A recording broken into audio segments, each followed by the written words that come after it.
In this video, we will use Excel to solve this word problem. First, I will put all the information from the problem into Excel.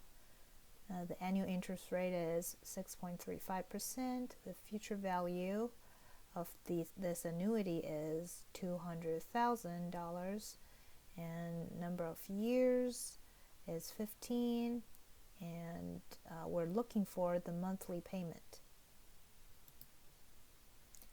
I'm going to use the function called payment.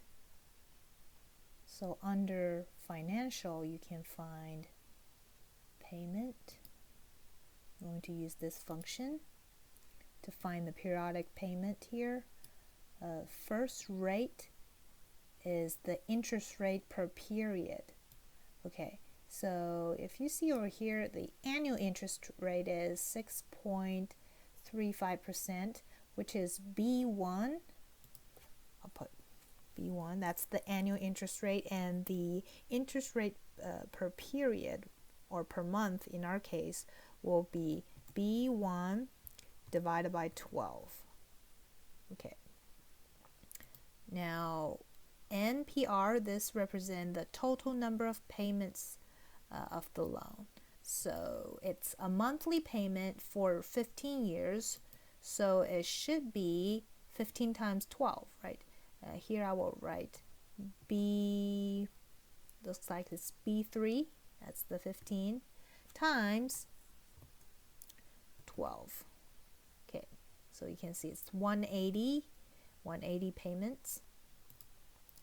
PV is the present value.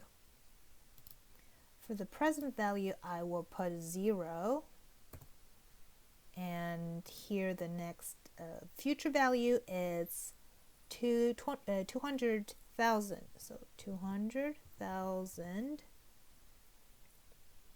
and you can ignore the next one. And at this time, you can tell the answer is right here, negative 667.43, right? This is the payment every month. So if I click OK, it will round to the nearest cent, and this is the answer.